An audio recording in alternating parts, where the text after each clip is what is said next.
ವೀಕ್ಷಕರೇ, ಇಡೀ ದೇಶವೇ ಬೆಚ್ಚಿ ಬೀಳಿಸುವಂತಹ ಕೊಲೆಯೊಂದು ತೆಲಂಗಾಣದಲ್ಲಿ ನಡೆದಿದೆ. ಎಷ್ಟು ಭೀಕರವಾಗಿದೆ ಅಂದ್ರೆ ಕನಸಿನಲ್ಲೂ ನೆನೆಸಿಕೊಂಡ್ರೆ ಭಯವಾಗುತ್ತೆ. ಪತ್ನಿಯನ್ನ ಕೊಲೆ ಮಾಡಿ ದೇಹವನ್ನ ಪೀಸ್ ಪೀಸ್ ಮಾಡಿ ಕುಕ್ಕರ್ನಲ್ಲಿ ಬೇಯಿಸಿದ್ದಾನೆ. ಈ ಪ್ರಕರಣದ ತನಿಖೆ ನಡೆಸುತ್ತಿರುವ ಪೊಲೀಸರಿಗೆ ಯಾಕಾದ್ರೂ ಈ ಪ್ರಕರಣ ನಮ್ಮ ವ್ಯಾಪ್ತಿಗೆ ಬಂತು ಅಂತ ಯೋಚಿಸುವಂತಾಗಿದೆ.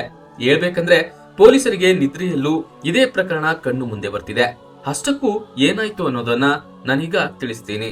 ತೆಲಂಗಾಣದ ರಂಗಾರೆಡ್ಡಿ ಜಿಲ್ಲೆಯ ಮೀರ್ಪೇಟೆ ಪಟ್ಟಣದ ಜಿಲ್ಲಾಲಗೂಡದಲ್ಲಿ ನಡೆದ ಈ ಭೀಕರ ಕೊಲೆಯ ಪೊಲೀಸ್ ತನಿಖೆ ಮುಂದುವರೆದಿದೆ.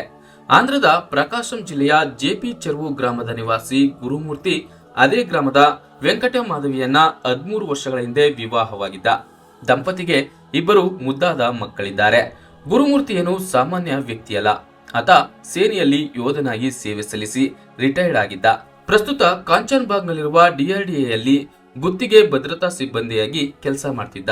ಈ ಗುರುಮೂರ್ತಿ ಕೆಲ ಸಮಯದಿಂದ ತಮ್ಮ ಹತ್ತಿರದ ಸಂಬಂಧಿಯಾಗಿರುವ ಮಹಿಳೆಯೊಂದಿಗೆ ಅನೈತಿಕ ಸಂಬಂಧ ಹೊಂದಿದ್ದ.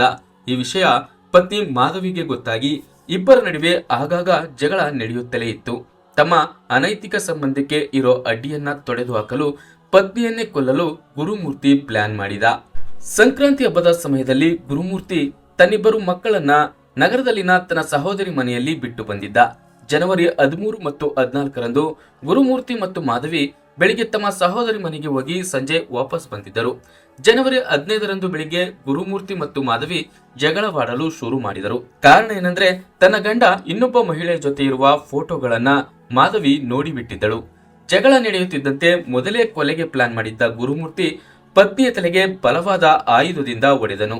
ಏಟು ತಾಳಲಾರದೆ ಮಾಧವಿ ಕೆಳಗೆ ಬಿದ್ದಳು ಮತ್ತು ಸ್ಥಳದಲ್ಲೇ ಆಕೆ ಸತ್ತೇ ಹೋದಳು. ಕೊಲೆ ಮಾಡಿದ ಬಳಿಕ ಗುರುಮೂರ್ತಿ ತನ್ನ 2ನೇ ಪ್ಲಾನ್ ಅನ್ನ ಎಕ್ಸಿಕ್ಯೂಟ್ ಮಾಡಲು ಆರಂಭಿಸಿದ. 6 ತಿಂಗಳ ಹಿಂದೆ OTTಯಲ್ಲಿ ನೋಡಿದ ಕ್ರೈಮ್ ಸಿನಿಮಾದಂತೆ ಡೆಡ್ ಬಾಡಿಯನ್ನ ನಾಶ ಮಾಡಲು ಗುರುಮೂರ್ತಿ ತಯಾರಾದ.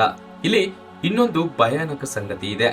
ಅದೇನೆಂದ್ರೆ ತನ್ನ ಪ್ಲಾನ್ ಅನ್ನ ಸರಿಯಾಗಿ ಎಕ್ಸಿಕ್ಯೂಟ್ ಮಾಡಲು ಮೊದಲು ನಾಯಿ ಮೇಲೆ ಪ್ರಯೋಗ ಮಾಡಿದ. ನಾಯಿ ಮೇಲೆ ಮಾಡಿದ ಪ್ರಯೋಗದಂತೆ ತನ್ನ ಹೆಂಡತಿಯ ಡೆಡ್ ಬಾಡಿಯನ್ನ ಬಾತ್ರೂಮ್ಗೆ ಎಳೆದೊಯ್ದು ಪೀಸ್ ಪೀಸ್ ಆಗಿ ಕತ್ತರಿಸಿದ. ಇದಾದ ನಂತರ ಮೂಳೆ ಮತ್ತು ಮಾಂಸವನ್ನ ಬೇರೆ ಮಾಡಿ ಒಂದು ದೊಡ್ಡ ಕುಕ್ಕರ್ನಲ್ಲಿ ಬೇಯಿಸಿದ್ದಾನೆ. ಚೆನ್ನಾಗಿ ಬೇಯಿಸಿದ ಬಳಿಕ ಅದನ್ನ ಒಣಗಿಸಿ ಅದನ್ನ ಸುಟ್ಟು ಹಾಕಿದ್ದಾನೆ. ಅಲ್ಲದೆ ಮೂಳೆಗಳನ್ನ ಚೆನ್ನಾಗಿ ಪುಡಿ ಮಾಡಿದ್ದಾನೆ. ಇದಾದ ಬಳಿಕ ಯಾರಿಗೂ ಅನುಮಾನ ಬಾರದಂತೆ ಬೂದಿಯನ್ನ ಒಳಚರಂಡಿ ಮ್ಯಾನ್ಹೋಲ್ ನಲ್ಲಿ ಬೆರೆಸಿ ಉಳಿದ ಮೂಳೆಯ ಪುಡಿಯನ್ನ ಹತ್ತಿರದ ಜಿಲ್ಲಾಲಗೂಡದ ಕೊಳಕ್ಕೆ ಎಸೆದು ಬಂದಿದ್ದಾನೆ. ಗುರುಮೂರ್ತಿ ದೇಹವನ್ನ ಕತ್ತರಿಸಿದ ಬಳಿಕ ಇಡೀ ಕೋಣೆಯನ್ನ ನೀರಿನಿಂದ ಸ್ವಚ್ಛಗೊಳಿಸಿದ್ದಾನೆ. ಜನವರಿ 17ರಂದು ಸಂಜೆ ಮಾಧವಿಯ ಪಾಲಕರಿಗೆ ಕರೆ ಮಾಡಿ ತನ್ನ ಹೆಂಡತಿ ಕಾಣೆಯಾಗಿದ್ದಾಳೆಂದು ಹೇಳಿದ್ದಾನೆ. ಸಣ್ಣ ಜಗಳದಿಂದಾಗಿ ಆಕೆ ಮನೆ ಬಿಟ್ಟು ಹೋದಳು ಎಂದು ಕತೆ ಕಟ್ಟಿದ್ದಾನೆ. ಬಳಿಕ ಮಾಧವಿ ಪಾಲಕರ ಜೊತೆಗೆ ತೆರಳಿ ದೂರು ಸಹ ದಾಖಲಿಸಿದ್ದಾನೆ. ವೀಕ್ಷಕರೇ, ಆರೋಪಿ ಎಷ್ಟೇ ಬುದ್ಧಿವಂತನಾದ್ರೂ ಒಂದಲ್ಲ ಒಂದು ಸಣ್ಣ ಸುಳಿವಾದ್ರೂ ಬಿಟ್ಟಿರುತ್ತಾನೆ ಅನ್ನೋದಕ್ಕೆ ಈ ಘಟನೆಯೇ ಸಾಕ್ಷಿ. ಈ ಪ್ರಕರಣದ ಪ್ರಮುಖ ಸಾಕ್ಷಿಯೇ ಮಾಧವಿ. ಅದು ಏಕೆ ಗೊತ್ತಾ? ಪ್ರಕರಣದ ತನಿಖೆ ಆರಂಭಿಸಿದ ಪೊಲೀಸರಿಗೆ ಗುರುಮೂರ್ತಿಯ ಮೇಲೆಯೇ ಅನುಮಾನ ಮೂಡಿತು. ಏಕೆಂದ್ರೆ ಮಾಧವಿ ಮನೆ ಒಳಗೆ ಹೋಗೋದನ್ನ ಹೊರತುಪಡಿಸಿ ಆಕೆ ಹೊರಗೆ ಬರುವ ಯಾವುದೇ ದೃಶ್ಯಗಳು ಸಮೀಪದ ಸಿಸಿಟಿವಿಯಲ್ಲಿ ರೆಕಾರ್ಡ್ ಆಗಿರಲಿಲ್ಲ. ಇದರಿಂದ ಪೊಲೀಸರ ಅನುಮಾನ ಮತ್ತಷ್ಟು ಬಲವಾಯಿತು. ಬಳಿಕ ಗುರುಮೂರ್ತಿಯನ್ನ ವಶಕ್ಕೆ ಪಡೆದು ತಮ್ಮದೇ ಸ್ಟೈಲ್ನಲ್ಲಿ ವಿಚಾರಣೆ ನಡೆಸಿದಾಗ ಆತ ನಿಜವಾದ ಕಥೆಯನ್ನ ಬಾಯಿಬಿಟ್ಟಿದ್ದಾನೆ. ಈ ಕೇಸ್ ಏನೋ ಮುಗಿದು ಹೋಯ್ತು ಅನ್ನುವಷ್ಟರಲ್ಲಿ ಪೊಲೀಸರಿಗೆ ಮತ್ತೊಂದು ಮಹಾ ಟ್ವಿಸ್ಟ್ ಕಾದಿತ್ತು. ಅದೇನೆಂದ್ರೆ ಮೂಳೆಗಳನ್ನ ಕೆರೆಗೆ ಎಸೆದಿರುವುದಾಗಿ ಹೇಳಿದ್ರು ಅಲ್ಲಿ ಯಾವುದೇ ಪುರಾವೆಗಳು ಪೊಲೀಸರಿಗೆ ಪತ್ತೆಯಾಗ್ತಿಲ್ಲ. ಎಷ್ಟೇ ಹುಡುಕಿದ್ರು ಏನೂ ಕೂಡ ಸಿಗ್ತಿಲ್ಲ. ಪ್ರಕರಣ ಇತ್ಯರ್ಥ ಆಗ್ಬೇಕಂದ್ರೆ ಮಾಧವಿ ದೇಹದ ಯಾವುದಾದ್ರೂ ಕುರುಹುಗಳು ಸಿಗಲೇಬೇಕು. ಇಲ್ಲವಾದಲ್ಲಿ ಸಾಕ್ಷ್ಯಾಧಾರಗಳ ಕೊರತೆಯಿಂದ ಈ ಕೇಸ್ ವಜಾ ಆಗಬಹುದು. ತಪ್ಪೊಪ್ಪಿಕೊಂಡಿರುವ ಗುರುಮೂರ್ತಿ ಕೂಡ ಕೋರ್ಟಿನಲ್ಲಿ ಉಲ್ಟಾ ಹೊಡೆದ್ರೆ ಪೊಲೀಸರಿಗೆ ಮತ್ತಷ್ಟು ಕಷ್ಟವಾಗುತ್ತೆ.